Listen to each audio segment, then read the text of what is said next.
These connectives usually they join two sentences. They can be on the middle, they can be to the right, they can be to the left, they can be at the beginning, they can be on the middle, they can be at the end. It doesn't matter which position they are on, but their job is to connect two sentences. That is why they are known as subordinating connectives. Now, what do these connectives do? As I've said, they connect two sentences. Now, when we want to write about two things which contrast in one sentence, we can use a subordinating connective. What it means here is that the subordinating connective is used to contrast two things in one sentence. It is used to contrast two things in one sentence, to differentiate two things in one sentence. All right? Now, let's go to page 56. As you can see on the video, we are on page 56. On page 56, Michael, for example, Michael Mopugo finds writing exciting. However, he hates turning the page of his book, so he writes as much as he can on one page. Now, in that case, we have two things. The first thing is the person likes writing. Yes. The second point is the person doesn't like flipping the pages. So what does the person do? He writes on one page. Now, we have a subordinating connective, however, which is trying to make sure that the two sentences are different. All right? It is trying to make sure that the two sentences are different. There's one sentence there, but it's connected by a subordinating connective.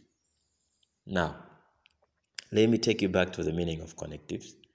So connectives are words, or can be words, or can be phrases,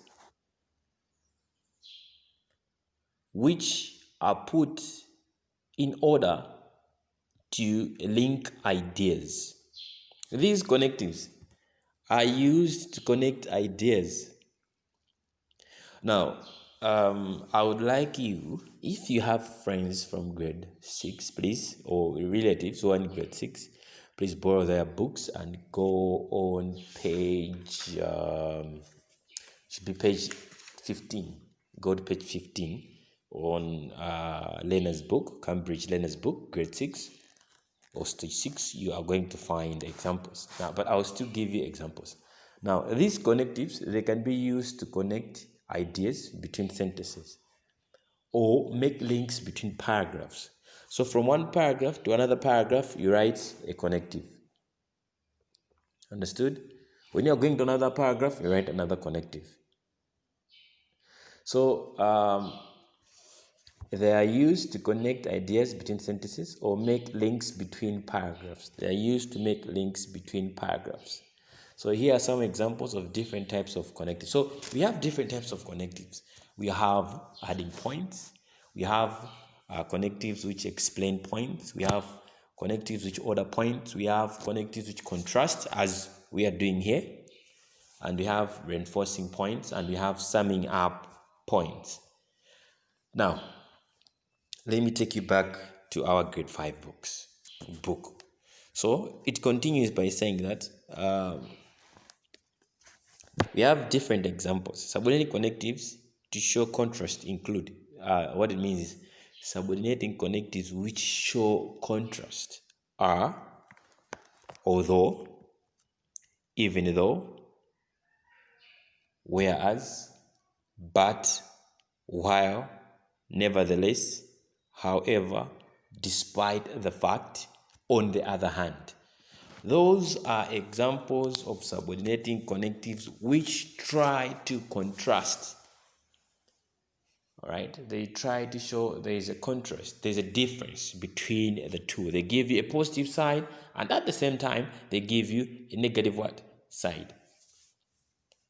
So there we have an activity number 2, which says provide evidence from the text on page 55, which shows how Michael Mopugo feels about writing books. Provide evidence. So what you're going to do there is you are going to read that biography of Michael Mopugo. Okay.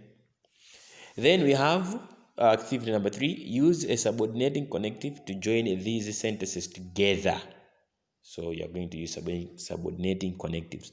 So the subordinating connectives which you are going to use are the ones which are on the helpful hints. The ones which are on the helpful hints are the ones which you are going to choose and to answer those questions.